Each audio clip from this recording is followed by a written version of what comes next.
Returning from work, she found the front door of her apartment ajar and an unfamiliar key in the lock. The scene inside was even more shocking. Her fiancé's mother, acting like the lady of the house, was closing a deal with a pair of buyers, accepting a cash deposit. "Ah, and here's our dear Olivia now," she announced. "We've scheduled the closing for December 7th at 12 p.m. Don't forget your ID," she added with a smile. But the true owner of the apartment just smirked in response. Olivia woke to the obnoxious wail of a car alarm on the street below. She squeezed her eyes shut, pulled the comforter over her head, and tried to fall back asleep, but it was no use. The phone on her nightstand showed 6:30 a.m. She could have dozed for another 40 minutes, but her body was already awake. With a heavy sigh, she threw back the covers, planted her feet on the cool laminate flooring, and shuffled to the bathroom. The apartment greeted her with its usual silence. A one-bedroom, 450 square feet, in a pre-war 9-story building in Astoria, Queens. Her grandmother, Anna, had left her the place a year ago, managing to get the deed transferred just before she passed. Olivia still sometimes caught herself expecting to see her grandma emerge from the bedroom in a worn-out bathrobe, shuffling to the kitchen to put on the kettle. But now, the apartment was hers, completely and totally. Her grandmother's black and white photos still hung on the walls in their simple wooden frames. On the windowsill sat pots of geraniums, which Olivia dutifully watered every Wednesday and Saturday. She splashed her face with ice-cold water and made coffee in her French press. She hadn't touched instant coffee since she started making decent money. Her job as a senior stylist at Elysian Salon provided a good income, a base salary plus commission. A complex color treatment went for $350, and a haircut started at $120. Olivia's clients were regulars, booking their appointments 2 weeks in advance. At 28, she was already considered a stylist with a reputation, though she'd only gotten her cosmetology license 6 years ago. Now, standing by the window with a mug in her hands, gazing at the gray November sky, she caught herself thinking that life was finally falling into place. She had her own apartment and a stable job. And for the past 8 months, there had been Kevin. They had met by chance at the Queens Center Mall. Olivia was looking for a new hairdryer. Her old one had died mid-blowout, forcing her to run out on her lunch break. Kevin was a sales associate in the electronics department at Best Buy, tall, broad-shouldered, with a neat beard and a smile that made you want to smile back. He showed her 3 models, patiently explaining the differences in wattage and attachments. Then, as she was paying, he asked if she'd like to get coffee after his shift. Usually, Olivia turned down guys like that not out of arrogance, but because she was tired of men who, after the second date, would start hinting that it would be nice to move in with her. But Kevin seemed different. He spoke well, pausing in the right places, and knew how to listen without interrupting. He didn't immediately launch into a sob story about his difficult life. The first date smoothly led to a second, then a third. A month later, he started leaving a toothbrush and a spare t-shirt at her place. After 3 months, he was staying over on weekends. 6 months in, he brought up marriage. Olivia had laughed and said they hadn't even really gotten used to each other yet. Why rush? Kevin wasn't offended. He just hugged her and whispered that he was willing to wait as long as it took. In that moment, she felt incredibly lucky.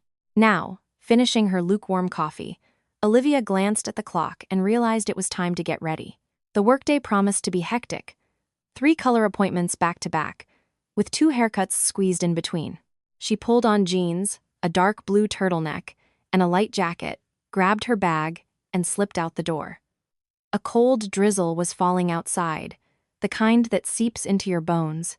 Olivia pulled up her collar and walked quickly to the subway. Her thoughts drifted lazily, like the rain. She needed to buy milk, pick up her coat from the dry cleaners, and call Kevin tonight. He had texted last night, saying he missed her, and she really needed to decide what to get him for his birthday in December. A belt felt cliché. A watch was too expensive. A gift card to Best Buy? He could pick what he wanted, but it felt so impersonal. She ran into the salon at exactly 9 a.m., just as Nicole, the receptionist, was unlocking the door. Punctual as always, Nikki smirked, adjusting her glasses. "Your first client is in 30. Mrs. Henderson wants to touch up her highlights and get her bangs trimmed.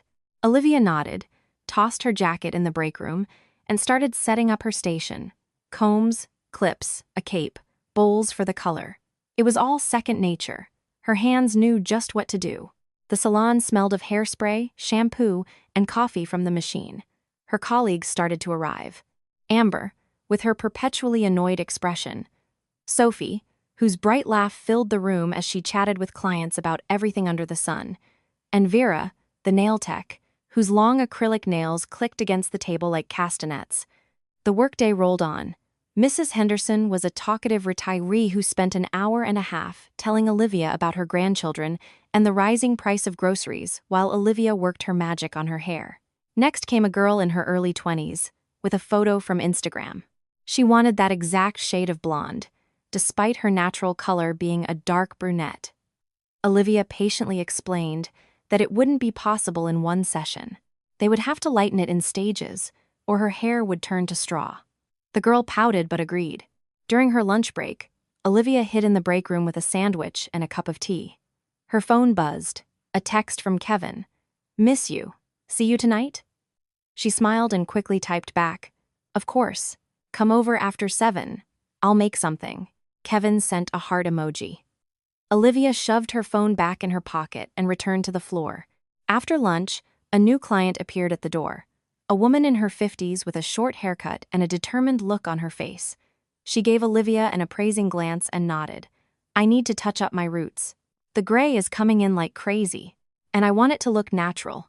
I can't stand those reddish tones." Olivia sat her in the chair, draped the cape over her, and began asking about her hair type, any allergies, and previous color treatments. The woman answered curtly, but there was a tension in her eyes. As Olivia started applying the color, the client suddenly asked, "You been working here long?" 6 years. "And you like it?" "I do. I have regular clients, a great team." The woman was silent for a moment, then added, "My son got married recently. His wife, she's a nail tech. Seems like a nice girl, but she's got a strong personality. Right away, she told me that her mother-in-law was not to meddle in their affairs. I was offended at first, of course, but then I thought, maybe she's right. Young people need their own space." Olivia remained quiet, focusing on parting the hair. She didn't want to get drawn into someone else's family drama, and there was no time for heart-to-heart conversations anyway. But the woman, apparently starved for a listener, continued, "Though I would have helped, of course. I don't mean any harm. I just want what's best for them. But young people these days are so prickly. They take everything the wrong way." Olivia gave a non-committal murmur of agreement. A vague sense of unease stirred within her. She remembered Kevin mentioning a couple of weeks ago that his mother, Sharon, was planning to come from Scranton for a visit. At the time, Olivia had thought nothing of it. A week or two, to get to know her, it was natural. But now, listening to this client, she felt a slight chill run down her spine. By the end of the day, Olivia was exhausted. Her last client, the girl who wanted to be blonde, had been impossibly fussy. She made Olivia redo her blowout 3 times, insisting the curls weren't bouncy enough. Olivia gritted her teeth and did it, but her temples were throbbing, and her legs ached so much she just wanted to sit on the floor and not get up. When the salon finally closed, she practically ran out into the street. The rain had intensified, and murky streams ran along the sidewalks. Olivia dove into the subway, squeezed into a car, and leaned against a pole, closing her eyes. Her thoughts were a jumble. She needed to buy something for dinner. What, exactly? She'd forgotten. She should stop at the grocery store, but she really didn't want to. Maybe order delivery? No. She needed to save money. Payday was still a week away. She got off at her stop and trudged home. At the corner store by her building, she bought chicken, potatoes, tomatoes, and bread. The total came to almost $60. Olivia winced. Prices had gone up again. She used to pay around $40 for the same items. As the elevator ascended, she was already mentally undressing and collapsing onto the couch, but it was not to be. Opening the door, she heard voices. From the kitchen came Kevin's laugh and an unfamiliar woman's voice, loud and confident. Olivia paused in the entryway, clutching the grocery bag. Kevin? She called out. In here, honey, he called back. We have a guest. Olivia slipped off her shoes and walked into the kitchen. Kevin was sitting at the table, and next to him was a woman in her 50s with a teased bouffant, wearing a burgundy sweater and large gold earrings. She turned to Olivia and beamed. Ah, and here's our little homemaker, she exclaimed, jumping up. Olivia, darling, it's so wonderful to finally meet you. I'm Sharon, Kevin's mother. He's told me so much about you. She stepped forward and wrapped Olivia in a tight hug before she could react. Olivia awkwardly hugged her back, smelling expensive perfume and hairspray. Hello, she mumbled. It's nice to meet you. You too, sweetie. You too. Sharon pulled back and looked Olivia up and down. Kev said you were a beauty, but I had no idea. Such a lovely girl, the picture of health. Olivia managed a confused smile.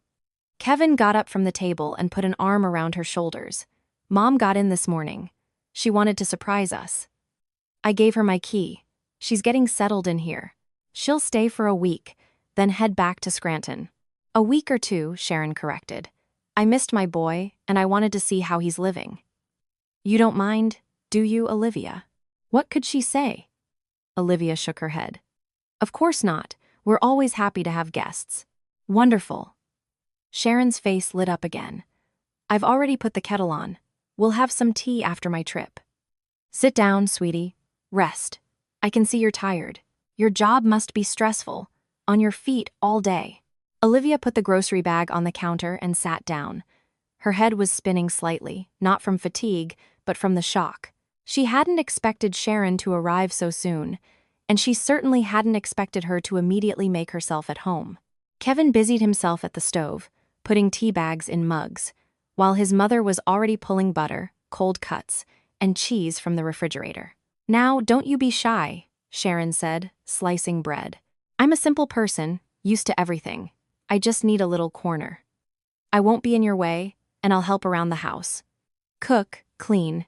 I can see you're a hard-working girl. No time to fuss with housework. Olivia wanted to object, to say that she managed just fine, but she kept quiet. Sharon was already setting plates on the table, arranging sandwiches, and turning on the electric kettle. She moved quickly, confidently, like someone used to being in charge in her own territory.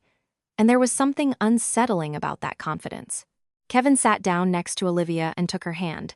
Don't worry, Mom's not staying long. Right, Mom? Of course, son, Sharon nodded. I understand. Young people need their space. I just missed you so much, I had to visit. They drank their tea as Sharon talked about her bus ride, about Scranton, about her neighbors, and about how worried she'd been for Kevin when he moved to New York 5 years ago.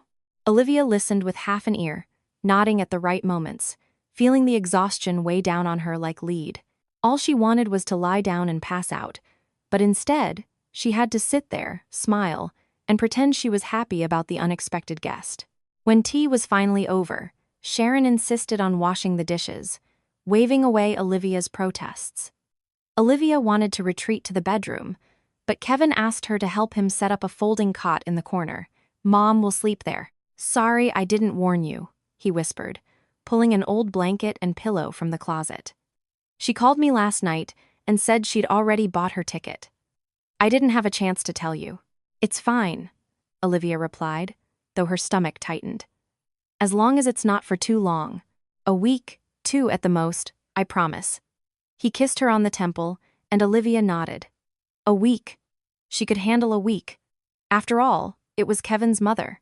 How could she say no? That night, she couldn't sleep.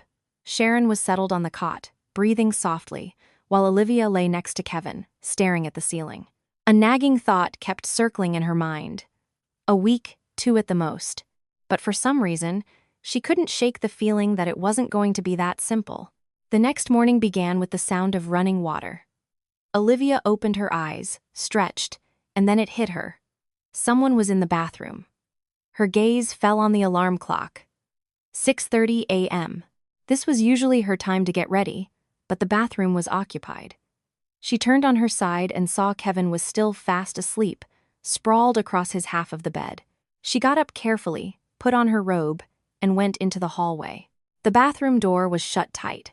From behind it, she could hear cheerful humming. Sharon was humming to herself. Olivia stood there, shifting her weight, then sighed and went to the kitchen. She might as well make coffee while she waited. Another surprise awaited her in the kitchen.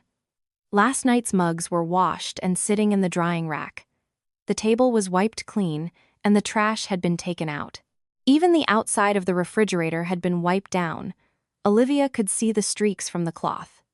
She put the French press on the counter and leaned against it. Okay, she thought. It's fine. Sharon is just trying to help. It's natural.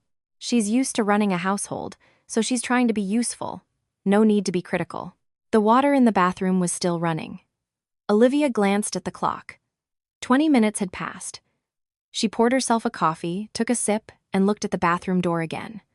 Another 10 minutes. 15. Finally, the water stopped, and a few minutes later, the door swung open. Sharon emerged in a cloud of steam, wrapped in a fluffy bathrobe, her hair in a towel. "Good morning, Olivia," she chirped. "Oh, you're up already? I thought you'd sleep in, you were so tired last night." "I have to get to work," Olivia said, trying to sound pleasant. "Can I just quickly wash up?" "Of course, sweetie. Of course. I'm all done. It's a little wet in there, though. I washed the floor while I was at it." Olivia went into the bathroom and found that the floor was indeed soaking wet. On the edge of the tub sat an unfamiliar bottle of shampoo with a bright label, and her own jar of face cream had been pushed to a corner. She quickly washed her face, brushed her teeth, and went back to the bedroom to get dressed. Kevin was awake now, sitting on the edge of the bed, sleepily rubbing his eyes. "Mom's up already," he mumbled. "She's already showered, washed the floor, and will probably make coffee next," Olivia said, pulling on her jeans, trying to hide her irritation. "That's great," Kevin smiled. "She's a real homemaker." Olivia said nothing, grabbed her bag, quickly drank the rest of her coffee in the kitchen, and rushed out the door, calling over her shoulder, "See you tonight." The workday flew by in its usual rhythm. 3 haircuts, 1 highlights job, and a quick bang trim for one of Vera's regular manicure clients. At lunch, she sat in the break room with a salad from the deli next door and scrolled through her phone. A text from Kevin. "Mom's making beef stew. We'll eat together tonight." Olivia replied with a heart emoji, though her stomach lurched. She had planned on making something simple herself, but now it seemed Sharon was already in command of the kitchen. When she got home around 8 p.m., the smell of beef stew hit her as soon as she walked in. In the kitchen, Sharon was busy at the stove, wearing an apron. Kevin was at the table, scrolling on his phone. "Olivia." "Sweetie, just in time," Sharon said, turning around. "Sit down."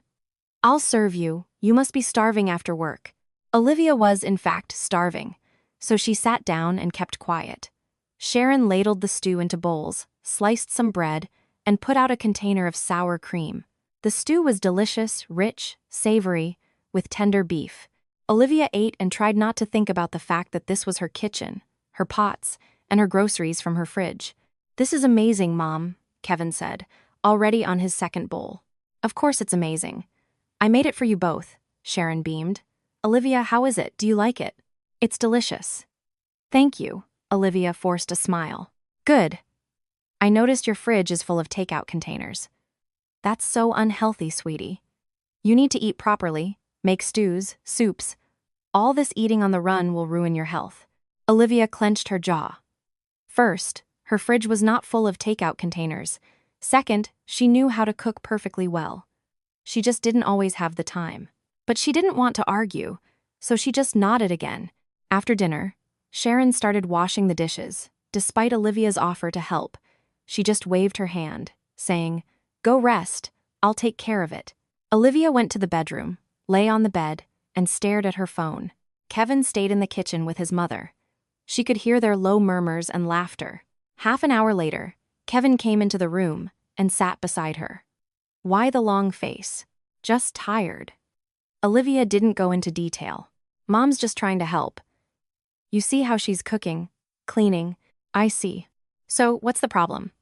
We can put up with it for a week, and then she'll leave."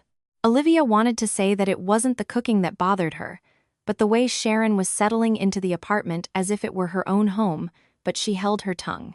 She didn't want to fight. By the weekend, Olivia was counting the days. The week was nearly over, but Sharon hadn't mentioned leaving. On the contrary, she was making herself more at home. She had bought herself slippers, hung a separate towel in the bathroom, and came back from the store with a bag of groceries, announcing she was going to bake pies. On Saturday morning, Olivia was woken by the sound of furniture being moved. She shot out of bed and ran into the living room. Sharon, in her housecoat and with a determined look on her face, was pushing the armchair from the window to the wall. "What are you doing?" The words escaped Olivia's lips. "Oh, Olivia, did I wake you?" "I'm sorry, sweetie. I just decided to rearrange a little. Everything in here feels so awkwardly placed. This armchair, why is it by the window? It's blocking the light. It's much cozier against the wall." "I liked where it was," Olivia said, trying to keep her voice calm, but it trembled. "Well, try it like this. Maybe you'll like it better. If not, we'll move it back." Olivia stood in the middle of the room, watching a strange woman rearrange her apartment. Kevin was still asleep, oblivious. Sharon had already moved on to the bookshelf, critically examining its contents. "And why do you need all these old books?" she muttered. "They just collect dust. You could put something useful here." "Those were my grandmother's books," Olivia replied stiffly. "So what? Your grandmother passed away, God rest her soul. No need to keep all this junk." Something inside Olivia snapped.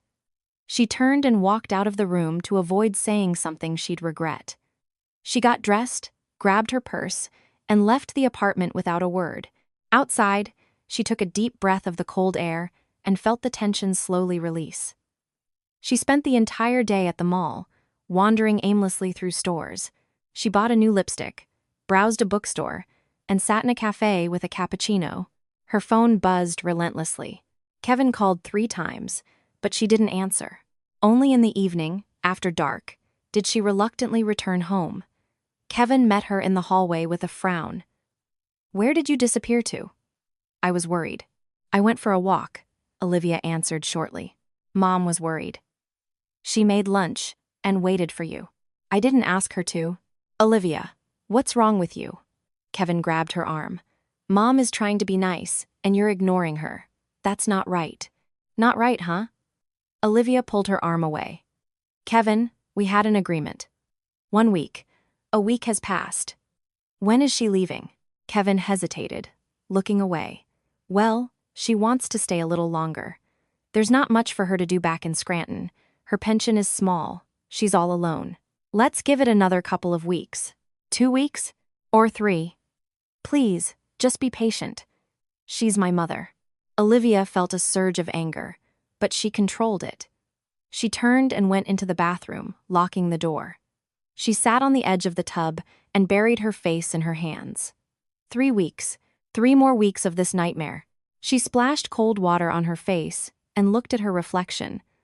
A pale face, dark circles under her eyes, tight lips. "Hang in there," she told herself. "Just a little longer, and it will be over." But it wasn't over. A second week passed, then a third. Sharon never even mentioned leaving. She was now running the apartment like she owned it, cooking, cleaning, doing laundry. Olivia would come home from work to find her things moved, her bedsheets changed, and new groceries in the fridge. "I washed your jeans," Sharon would announce. "They were hanging in your closet, all dirty. They were clean. I just wore them yesterday. Clean, sweetie? If they smell, they need to be washed more often." Olivia would clench her fists and say nothing. Kevin stayed out of it, pretending not to notice.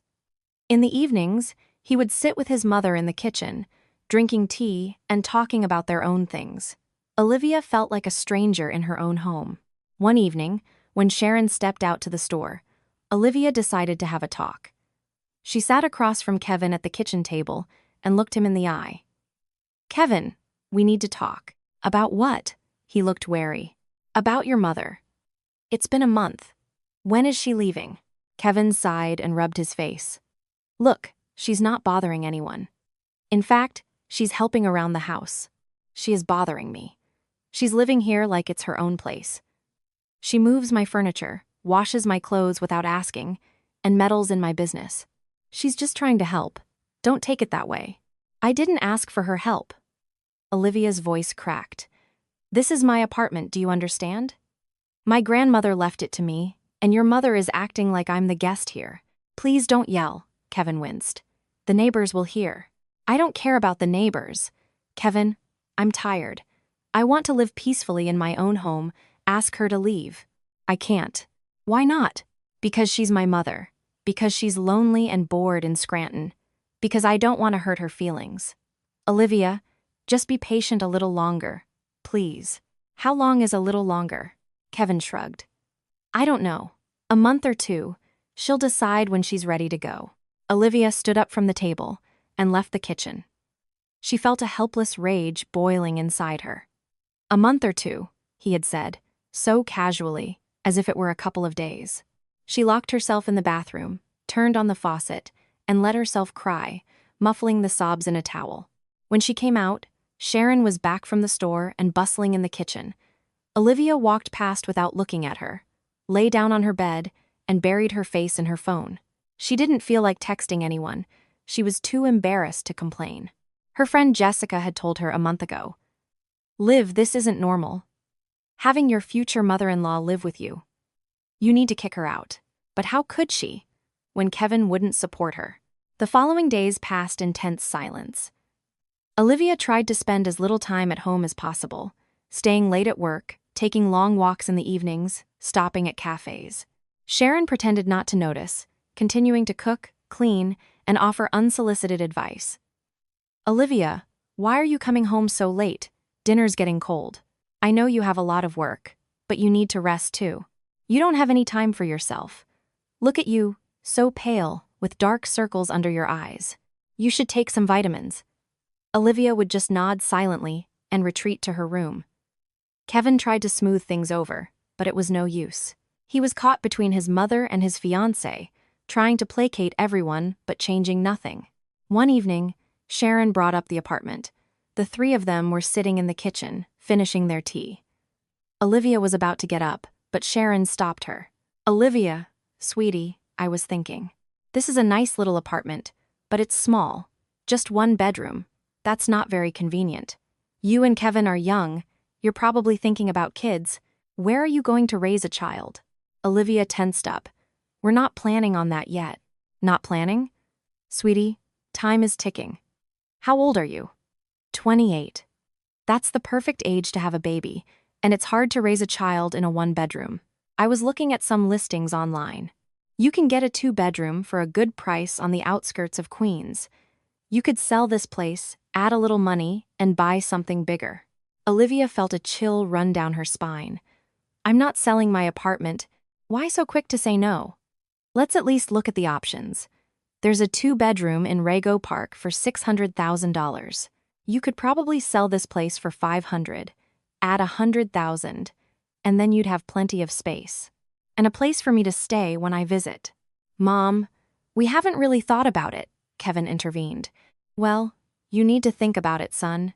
Young people need to sort out their housing situation. I don't mean any harm. I just want what's best for you. Olivia stood up. I'm tired. I'm going to lie down. She left the kitchen, trying not to slam the door, lay on the bed, and closed her eyes. Sell her apartment. Sharon was seriously suggesting she sell her apartment, the one her grandmother had left her, the only thing she truly owned. Half an hour later, Kevin came into the room. Liv, don't take it to heart. Mom's just thinking about our future. Your mother wants me to sell my apartment, Olivia said, sitting up. You heard her. I heard. But she's not insisting. She was just suggesting it. Kevin, this is my apartment. I am not selling it. Fine. Then don't. No one is forcing you. Then tell that to your mother. I will. Just calm down. But he didn't. The next day, Sharon brought up apartments again, showing Olivia listings on her phone, calculating prices. Olivia remained silent, but a dull rage was building inside her. A week later, she noticed that the spare key to the apartment was missing, the one she kept in a small box on the dresser for emergencies.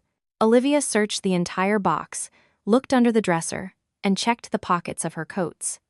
The key was gone. That evening, she asked Kevin, "Did you take the spare key?" "What key?" "The one for the apartment." "It was in the jewelry box." Kevin shrugged. "Nope. Maybe you put it somewhere else?" "I didn't move it. It was always there." Olivia went to the kitchen, where Sharon was washing dishes. "Sharon, have you by any chance seen a spare key to the apartment?" "A key?" She turned around, a look of puzzlement on her face. "No, sweetie, I haven't." "Why? Do you need it?" "It's just missing." "Well, it probably just got misplaced. I'm sure you'll find it." Olivia spent another hour looking, but the key never turned up. She went to bed with a heavy feeling in her chest. Something was wrong. The key couldn't have just vanished. The next day, she came home from work early and found Sharon in the hallway, dressed in her coat. "Oh, Olivia, you're home already." She seemed startled. "I thought you'd be later. They let me go early." "Were you heading out?" "Yes.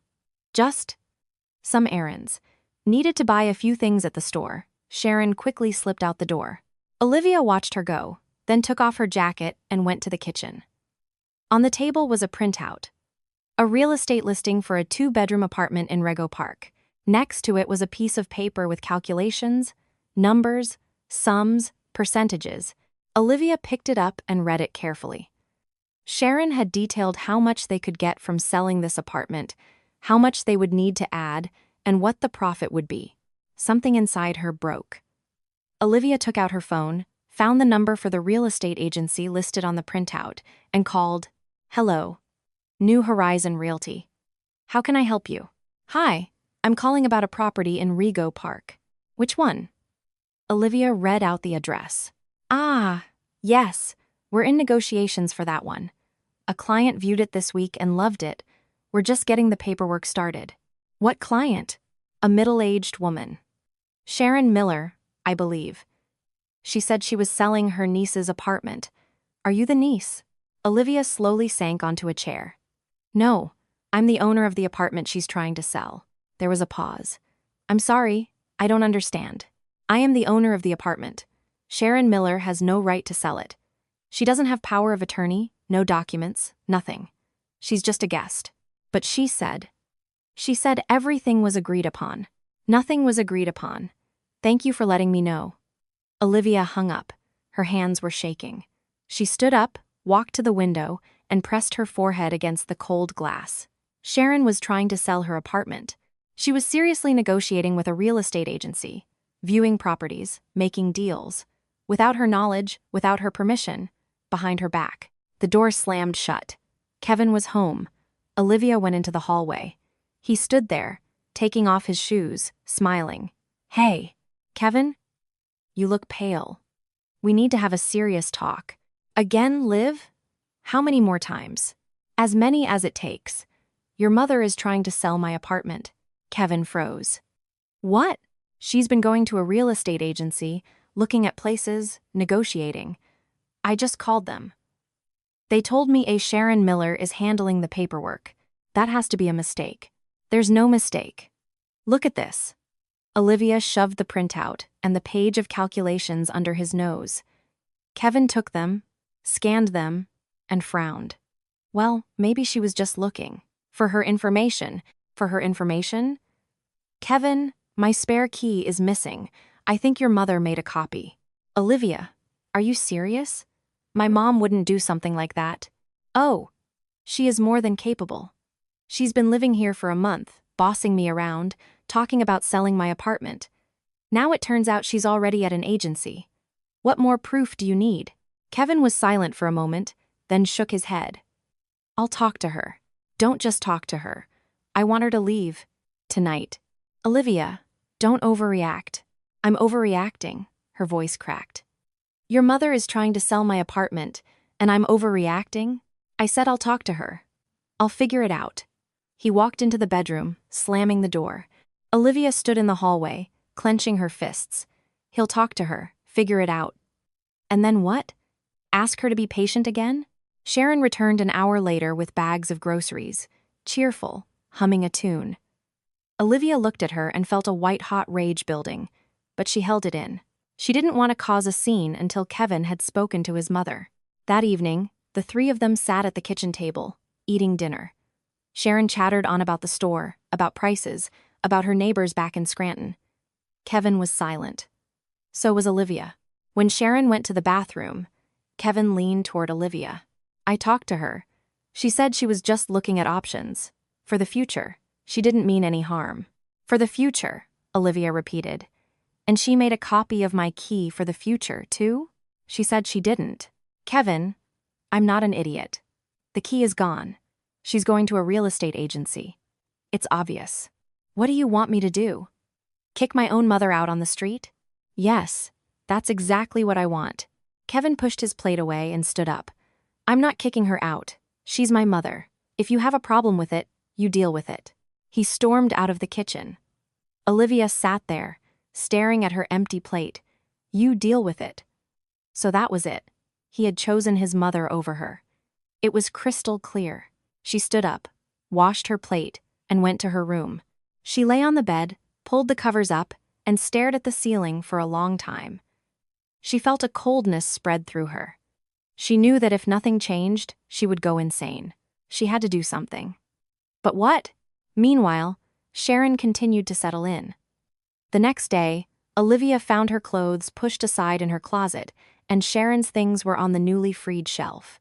She silently moved them back to the cot. But that evening, she found them on her shelf again.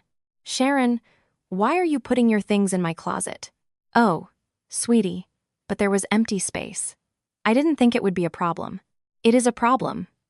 This is my closet. All right, don't get upset. I'll move them. But she didn't. The clothes remained. Olivia gave up. She didn't have the energy to argue. Another week passed. Olivia barely spoke to Kevin or his mother. She'd come home from work, eat dinner in silence, and shut herself in her room. Kevin tried to reconnect, but she was distant. A silent fury was growing inside her, one she tried her best to suppress.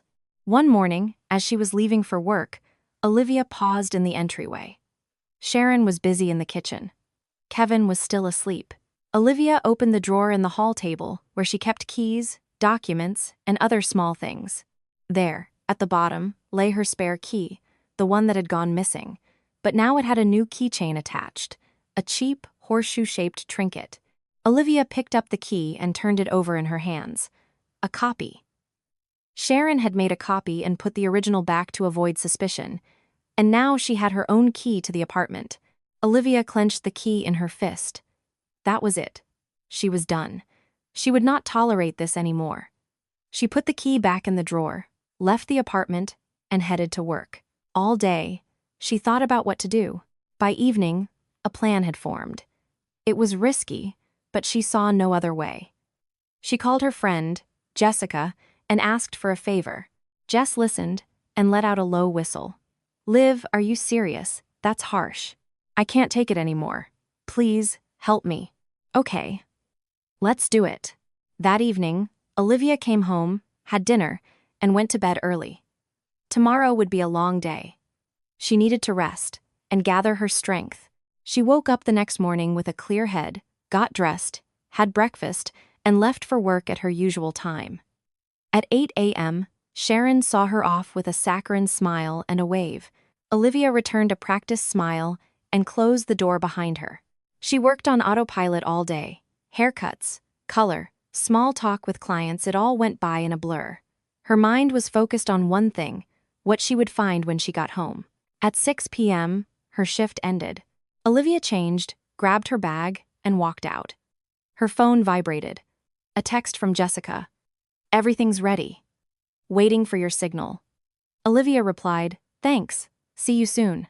She got on the subway and headed home. Her heart was pounding, her palms were sweaty. She was terrified, but it was too late to back out. Getting off the subway, she walked quickly to her building, went up to her floor, and stopped in front of her door. Deep breath in, deep breath out. Time to find out the truth. She reached for the doorknob and froze. The door was ajar, pushed slightly open. In the lock was an unfamiliar key, the one with the horseshoe keychain. Olivia stood on the threshold, staring at the open door. The key with the horseshoe keychain was stuck in the lock, as if mocking her. A chill ran through her. So, this was it. Sharon wasn't even trying to hide the fact that she was using a copy. She had just left the door wide open. Pure audacity. Olivia slowly pushed the door. It swung open silently, and Sharon's voice drifted into the hallway. It was loud, pleased, full of enthusiasm. She was talking to someone in the living room. Olivia entered cautiously, closed the door behind her, and took off her jacket. Her hands were trembling. "Get a grip. Stay calm." She hung her jacket on the hook and moved deeper into the apartment. The voices grew louder. Sharon was explaining something, laughing. A strange man's voice gave a monosyllabic reply. A strange woman's voice asked a question. Olivia stopped at the entrance to the living room and saw a scene that took her breath away. There, in her favorite armchair, the one that used to be by the window, sat Sharon, dressed in a formal burgundy pantsuit with a large brooch on the lapel. On the couch sat a couple, a man in his 40s in a blue jacket with a folder on his lap, and a woman of about the same age in a beige sweater, looking tense and nervous. On the coffee table lay documents, forms, papers with official-looking stamps, and next to them, a neat stack of cash, a lot of cash. Sharon turned and her smile bloomed. "Ah, and here's the owner now." "Olivia, honey, what perfect timing. We were just wrapping things up. We've scheduled the closing for December 7th at 12 p.m. Don't forget your ID." Olivia stood frozen. For a few seconds, she just stood there, processing what she had heard. Closing scheduled. December 7th. ID. The man with the folder looked up and nodded at her. "Hello? You're Olivia?" Olivia slowly nodded. Rage was churning inside her, but she forced herself to breathe evenly. "Not now.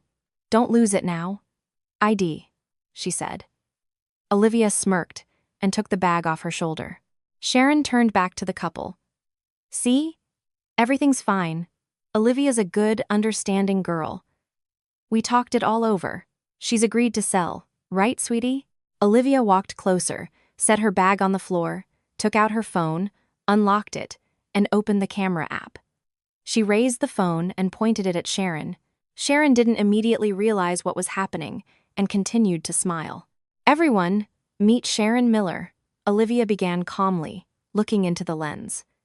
"She's the mother of my now ex-fiancé. She's been living in my apartment for a month, and right now, she is attempting to sell my apartment without my knowledge." The smile on Sharon's face froze. The man with the folder looked alarmed. The woman next to him turned pale. "Olivia, what are you doing?" Sharon shot up from her chair. "Sweetie, why are you filming?" "Be quiet," Olivia snapped, not lowering her phone. She turned to the couple. "Tell me, did you give her money?" The man was silent. The woman clutched his sleeve. Sharon tried to approach Olivia, but she took a step back. "Answer me. Did you give her money?" "Yes," the man finally choked out. $10,000. As a deposit. Excellent. Olivia nodded, continuing to record. "Sharon, do you have a power of attorney to sell this apartment?" "Olivia, sweetie, what is this?" "We agreed." "No, we did not agree. Do you have a power of attorney? Any documents that prove you have the right to manage my property?" Sharon fell silent, looking flustered. Olivia turned back to the camera. "She has no rights whatsoever. This apartment belongs to me, based on a deed from my grandmother. I am the sole owner. Sharon Miller has no right to sell, rent, or otherwise dispose of this property. What she is doing is called real estate fraud." The man jumped up from the couch, his folder falling to the floor and scattering papers. "What? Fraud?" He stared at Sharon. "You said everything was arranged, that the owner knew." "I told the truth." Sharon darted toward him. "Olivia and I discussed everything. She's just stressed right now. It's just emotions." "We discussed nothing." Olivia cut her off sharply. "I found out about your plans a week ago when I called the real estate agency. You were going there, looking at properties, and negotiating on my behalf without my consent." The woman on the couch started to sob. The man grabbed Sharon's arm. "Give us our money back. Now." "What money?" "We had a deal. Give it back. Or I'm calling the police right now." "Are you crazy?" Sharon tried to pull away. "Olivia, tell them." "Explain." Olivia lowered her phone but kept the camera running. "Sharon, You are going to give these people their money back. All $10,000.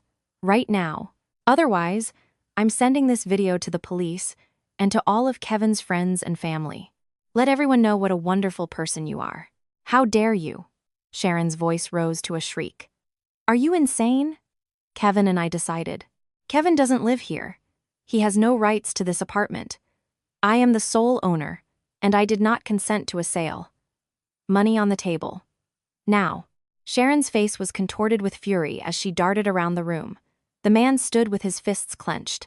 The woman was crying into his shoulder. Olivia held her phone steady, recording everything. I was just trying, Sharon stammered. We wanted what was best for both of you. The apartment is so small. The money, Olivia repeated in an icy tone. Sharon lunged for the couch, grabbed her oversized purse from under a cushion, and fumbled with the clasp, her hands shaking.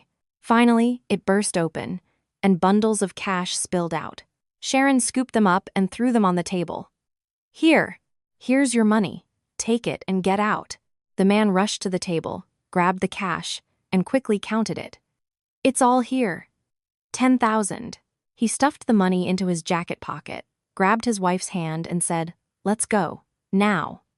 They hurried toward the exit. Olivia watched them go, then turned back to the living room. Sharon stood in the middle of the room, breathing heavily. Her face was red, her eyes filled with a mixture of rage and confusion. You ruined everything, she gasped. We were trying to help you. Help me? Olivia scoffed. Selling my apartment without my knowledge is helping? We would have bought another one, a bigger one. For you, for the children. I don't have children, and I won't be having any. At least, not with your son. Sharon swayed and leaned on the back of the armchair. What did you say? You heard me. Pack your things. You have 20 minutes. Olivia, sweetie, let's just talk calmly. Her voice turned syrupy, pleading. I didn't mean any harm, I swear. I just wanted to make your lives better. Is it so bad to want to live in a spacious apartment? Pack your things, Olivia repeated. 20 minutes. Then I'm calling the police. How dare you? I'm Kevin's mother. You are a nobody. You are an unwelcome guest who tried to steal my home. 19 minutes. Olivia turned and walked out of the living room. She went to the kitchen, took a bottle of water from the fridge, and took a few gulps. Her hands were still shaking. Her heart was racing, but a strange calm settled over her. She had done it. She had finally fought back. From the other room, she heard sounds. A cabinet door slamming, the rustle of clothes, muffled muttering. Sharon was packing. Olivia put the bottle down, took out her phone, and stopped the recording. She saved the video to a secure folder, just in case. About 15 minutes later, Sharon emerged from the bedroom with 2 large bags. Her face was drawn, her eyes vacant. She stopped in the hallway and looked at Olivia. Kevin will find out. He will never forgive you for this. Let him. You'll regret this. You'll end up alone.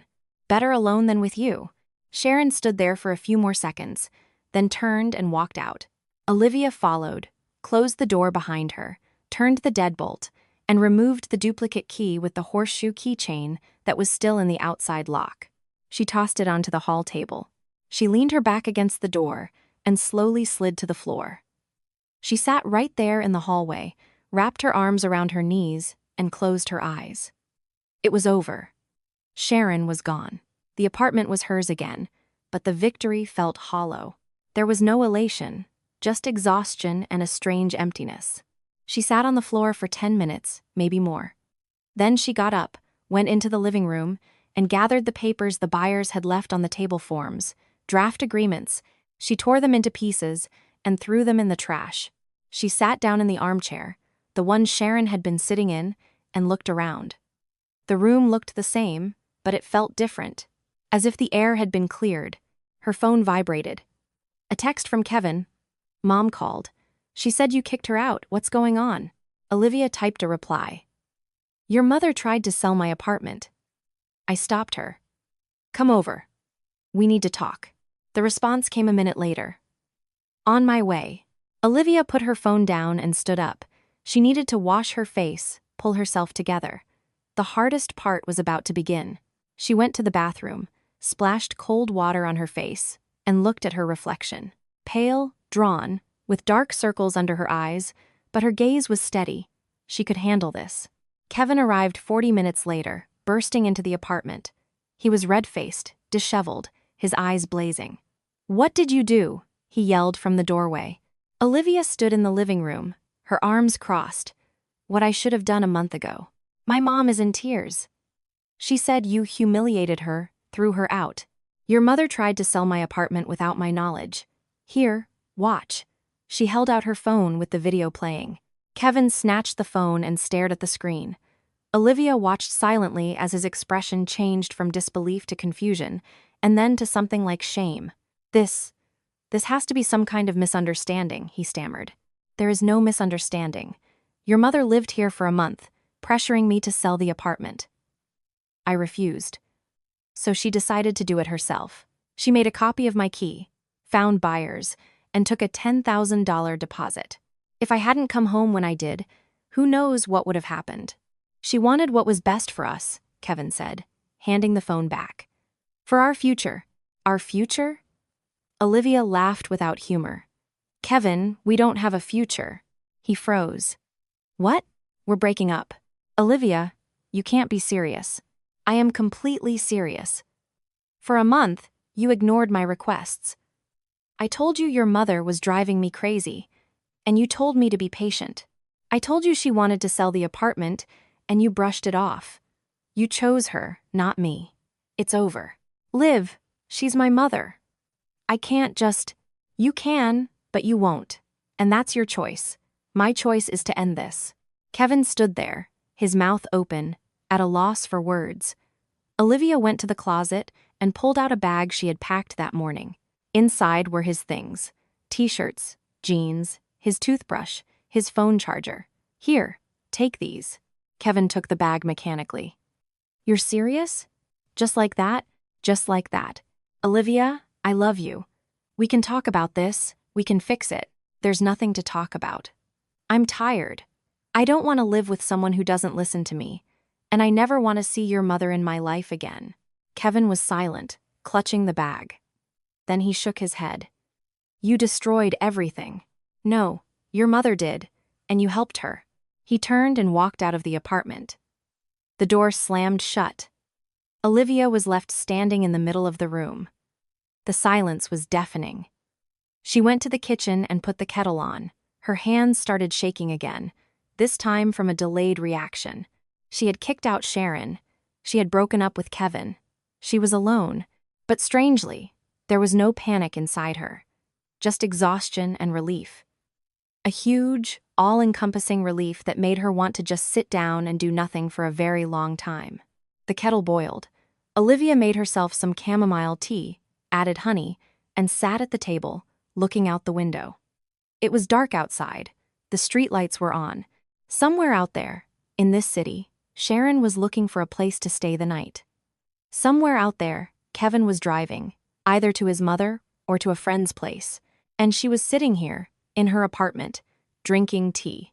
Her phone buzzed again. A text from an unknown number. "Olivia, it's Sharon. Please, forgive me. I didn't want to hurt you. Can we talk?" Olivia deleted the message without replying and blocked the number. Another message. This one from Kevin. "I got my stuff. I left your keys on the hall table." Olivia got up and went to the hallway. Sure enough, on the table lay the keys she had given him a month ago. She picked them up and put them in her pocket. Tomorrow, she would call a locksmith and have the locks changed, just in case. The evening dragged on. Olivia took a shower, changed into pajamas, and got into bed with a book. She couldn't read. Her thoughts were racing. She kept replaying the scene in the living room. Sharon's face when she realized she was caught, the buyer's panic, the cold rage Olivia herself had felt. Had she done the right thing? Maybe there was another way, a gentler way, without a huge fight. But how? Sharon had no intention of leaving. She had planned to stay for good, to push Olivia out of her own home. And Kevin had enabled her, if not directly, then with his inaction. No. She had done the right thing. Harsh, but right. Olivia turned off the light and closed her eyes. Sleep didn't come easily. She tossed and turned, listening to the silence, an unfamiliar, absolute silence. No soft breathing from the cot, no footsteps in the kitchen, no strange voices, just her and her apartment. The next morning, she woke up to sunlight streaming in. She opened her eyes and stretched. For a few seconds, she couldn't figure out what had changed. Then she remembered. Sharon was gone. Kevin was gone. She got up, went to the kitchen, and made coffee. It felt good to do it slowly, unhurriedly, without fear of someone bursting in and taking over. She stood by the window, sipping her coffee and looking at the gray November sky. December was just around the corner. Soon it would be the holidays. She would be spending them alone. And that was strange, but not scary. Her phone rang. It was Jessica. So, how did it go? Her friend's voice was fast, excited. It's done. I kicked her out. Seriously? Tell me everything. Olivia recounted the events of the previous evening. Jessica listened, occasionally exclaiming, "Oh my God, no way, you're a hero." Hardly a hero. I was just tired of putting up with it. You did the right thing. And breaking up with Kevin was the right thing too. He's a total mama's boy. You're better off without him. Probably. Hey, let's meet up tonight. Go somewhere, celebrate your freedom. Olivia thought for a moment and nodded to herself. Okay. After work. Deal. Hang in there. Olivia hung up and smiled. Jessica was right. This was something to celebrate. She had fought back, taken back her apartment, gotten rid of a toxic future mother-in-law, and ended a relationship that was clearly heading nowhere good. She got dressed and ready for work. In the hallway, she paused in front of the mirror and looked at herself. Pale, tired, but there was something new in her eyes. Determination, strength. As she walked out the door, she took one last look at her apartment. Her home. No one would ever boss her around here again without her permission. Olivia smiled and closed the door behind her. The workday dragged on endlessly. Olivia cut, colored, and styled. Her hands moved on autopilot, but her mind was elsewhere. She kept checking her phone, half expecting new messages from Kevin or Sharon, but the phone remained silent. By lunchtime, she felt the tension from the previous evening begin to fade. Sitting in the break room with a sandwich, Olivia rewatched the video. The footage was clear. Sharon in her power suit, the nervous buyers, the cash on the table, all of it documented. Just in case, she sent a copy to her email and uploaded it to the cloud. Liv, your next client's here, Nikki, the receptionist, peeked into the break room. You can start in about 5. Okay, thanks. Olivia finished her tea, fixed her hair, and walked out to the floor. The rest of the day passed in a familiar rhythm. That evening, after the salon closed, she met Jessica at a small cafe near the subway station. Jess was already at a table by the window, looking at the menu. When she saw Olivia, she jumped up and gave her a hug. There she is, a free woman. How does it feel? Weird, Olivia admitted, sitting down. It's a relief, but at the same time, it feels empty. That's normal. You were with Kevin for 8 months. You got used to him. It'll pass. You'll see. The main thing is you got rid of that monster-in-law. They ordered salads and tea. Jessica pressed for more details, shaking her head in disbelief. Can you imagine the nerve? Trying to sell someone else's apartment? She should have been arrested. I don't want the hassle. The important thing is, she's gone. Has Kevin called again? No. Just a text, saying he left the keys. Good. Let him go sit with his mommy and think about the amazing woman he lost. Olivia chuckled. Jessica always knew how to cheer her up. They stayed at the cafe until 9 p.m., talking about everything and nothing. Jessica told her about work, about a new guy she'd gone on a date with, who turned out to be a bore, and how she dumped him after the second date. Olivia listened, chiming in occasionally, and gradually felt a warmth spread through her. Life goes on. Everything would be okay. As they parted ways at the subway, Jessica hugged her again. You hang in there, girl. If you need anything, call me, anytime. Thanks. I'm okay. Olivia got home around 10. She unlocked her door and was once again struck by the unfamiliar silence, empty, but somehow right. She got undressed, took a shower, made chamomile tea, and curled up on the couch with her phone. She was scrolling through social media when a notification popped up. A message from an unknown number. Olivia frowned and opened it. "Olivia, it's me again, Sharon. Sorry to write from a different number. Please, let's meet and talk. I want to explain everything. I really did want what was best for you." Olivia gritted her teeth. Her again. She blocked this number too, without replying. Then she went into her privacy settings and disabled messages from unknown contacts. Another message, this time from Kevin. "Olivia, I'm so sorry for how things turned out. I didn't know Mom would go that far. Can you give me a chance to fix this?"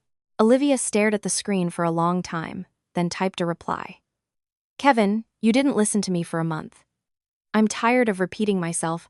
I need time. Please don't contact me." She sent it, and blocked him too. That was it. Now no one could bother her. She went to bed and fell into a deep, heavy, dreamless sleep. The next morning, Olivia woke up with a clear head and a firm resolve. After breakfast, she found the number for a locksmith online. The man arrived an hour later and quickly and professionally changed the lock on her door. Olivia received 3 new keys and paid him $300. A bit expensive, but she felt it was money well spent.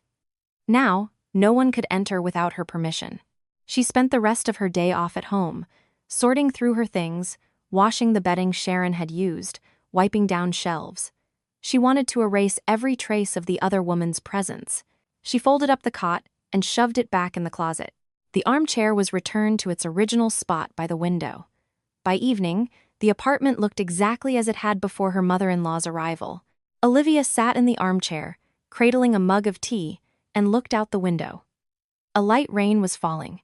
Pedestrians hurried along the sidewalks. The city was living its life, and her life was moving on too. On Monday morning, she went to work in high spirits. Her colleagues noticed the change immediately. "Liv, you look different," remarked Vera, the nail tech. "You're glowing. Just got a good night's sleep." Olivia smiled. "Yeah, right." Vera narrowed her eyes.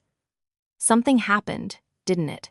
I'll tell you later." At lunch, sitting in the break room, Olivia gave her colleagues the short version. She had broken up with her fiancé and kicked out his mother, who had tried to sell her apartment. The women gasped and bombarded her with questions.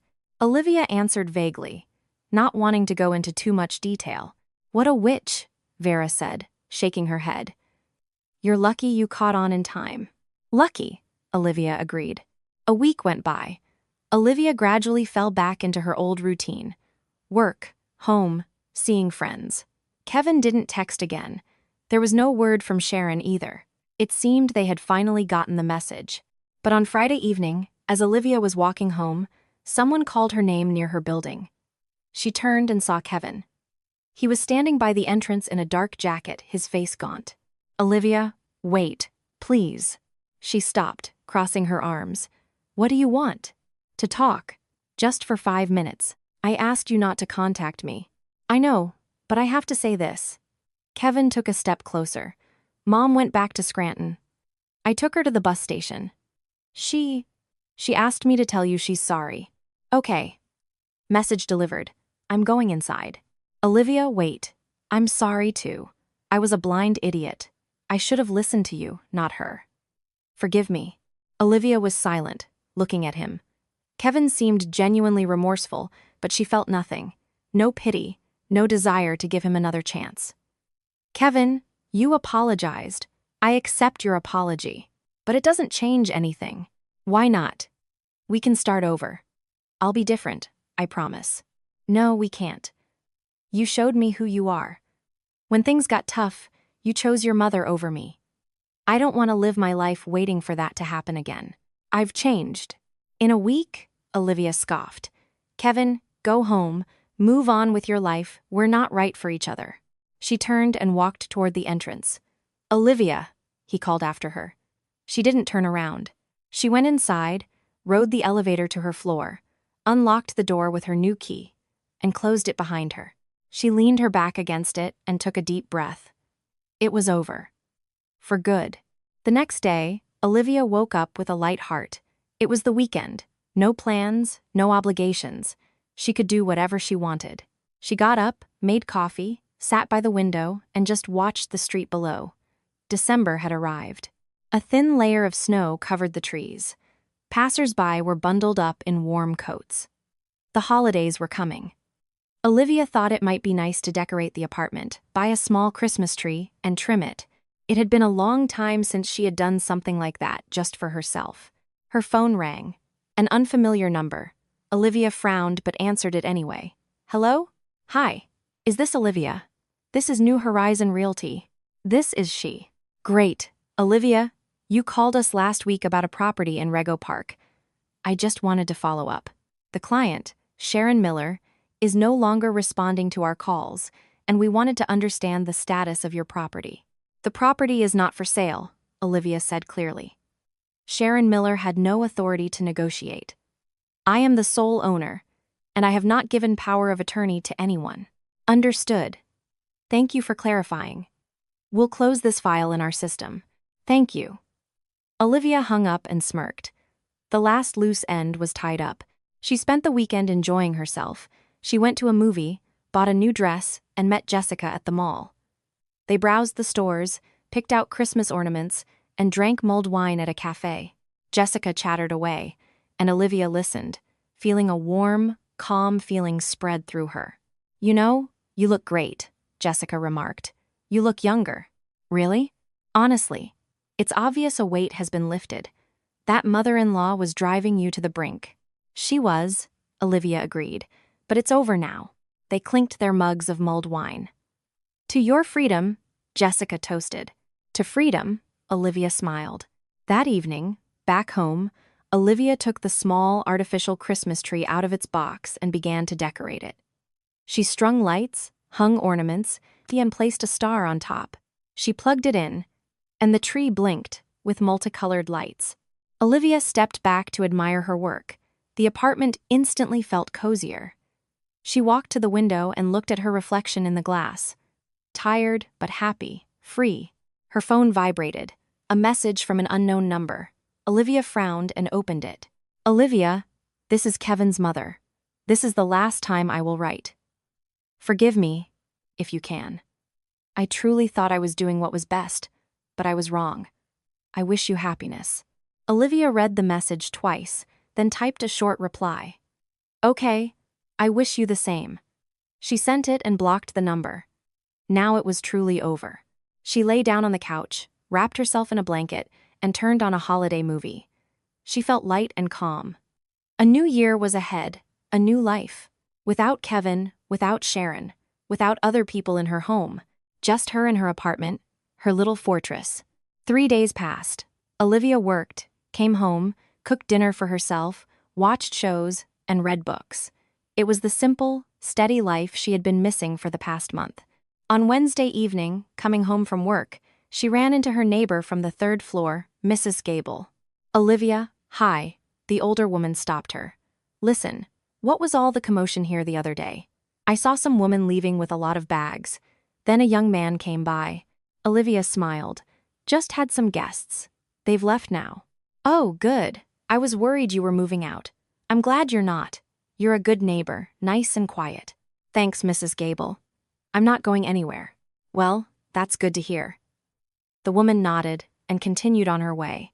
Olivia went up to her apartment, got changed, and put some ravioli on to boil. While it cooked, she checked her email. Among the spam, she found one from the real estate agency. Dear Olivia, this is to inform you that the transaction concerning the property at 47 to 59 30th Street has been canceled. All associated documents have been nullified. Thank you for your cooperation. Olivia deleted the email. The last formality was taken care of. She sat at the table, eating her ravioli, and thinking about how quickly everything had changed. Just a week ago, her life was filled with tension, anger, and helplessness. Now, there was peace. An emptiness, but a pleasant, promising one, suggesting it would soon be filled with something new and good. After dinner, Olivia pulled an old photo album from the closet. Her grandmother, Anna, looked out from the black and white pictures, young, beautiful, with her head held high. Olivia traced her finger over a photo. "Thanks, Grandma," she whispered. "Thanks for leaving me this apartment.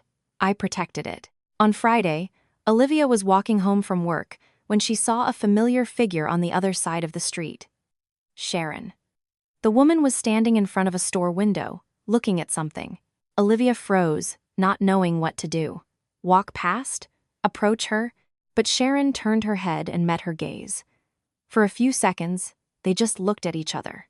Then, her former mother-in-law gave a slow nod, not quite a sign of reconciliation, but a simple acknowledgement. Olivia nodded back and kept walking, not looking back. That evening, she told Jessica about it on the phone. "And what did you feel?" her friend asked. "Nothing. Emptiness. She's a stranger to me now." "Good. I'm glad you didn't try to start anything." "What for?" "Everything's already been said." They chatted a little longer, then said goodbye. Olivia went to bed and slept soundly, without dreams. Another week passed. The new year was approaching. Olivia bought groceries, made potato salad, and a layered herring dish from her grandmother's recipes, and invited Jessica over to celebrate. Her friend accepted with joy. On December 31st, they sat at the decorated table, watching holiday specials on TV and laughing at old movies. At midnight, they went out onto the balcony, lit sparklers, and made wishes. "What did you wish for?" Jessica asked. "Peace," Olivia replied. "Just peace and quiet. It'll come true." Jessica put an arm around her shoulders. "It definitely will." They went back inside, poured champagne, and clinked glasses. "To a new life," Jessica said. "To a new life," Olivia repeated. The celebration was warm and cozy. They talked until 3 a.m., then Jessica left in a cab. Olivia was alone, but the loneliness no longer scared her. She cleared the table, washed the dishes, and went to bed. On the morning of January 1st, she woke up to bright sunlight. Outside, the snow sparkled. The sky was a brilliant blue. Olivia got up, walked to the window, and opened it. The frosty air hit her face, and she took a deep breath. A new year, a new life, a new her. She closed the window and went to the kitchen to make coffee. Her phone rang. It was her mom from Ohio. "Olivia, honey, Happy New Year." "Happy New Year, Mom." They chatted for about 10 minutes. Her mom asked about Kevin, and Olivia briefly explained that they had broken up. "Good," her mom said unexpectedly. "I always had a feeling he wasn't the one for you. You'll find someone better." "I will," Olivia smiled. After the call, she finished her coffee and decided to go for a walk. She dressed warmly and went outside, strolling through the snow-covered streets, breathing in the crisp air, looking at the holiday decorations. People were smiling. Kids were sledding down hills. The air was filled with joy and hope. Olivia walked to the park, sat on a bench, and took out her phone. She opened the folder with the video of Sharon's exposure. She watched a few seconds of it, then deleted it. She didn't need to hold on to that anymore. It was in the past. She returned home in the evening, tired but happy. She made tea and sat in her favorite armchair by the window. The lights on the little tree were blinking. Outside, dusk was falling. Olivia wrapped her hands around the warm mug and looked at her apartment. Her cozy little world. No one would ever boss her around here again, move her furniture, or try to take what wasn't theirs. Her phone vibrated. A message from an unknown number. Olivia frowned and opened it. "Olivia, it's Kevin. This is the last time I'll text. I'm sorry for everything. You were right. Be happy." She read it, thought for a moment, then typed a reply. "Thanks, you too." She sent it and put the phone on the table. She pulled a book she'd been meaning to read from the shelf, got comfortable in her chair, and opened it to the first page. Outside, the snow was falling. Inside the apartment, it was warm and quiet. And for the first time in a long time, Olivia felt truly, completely at home.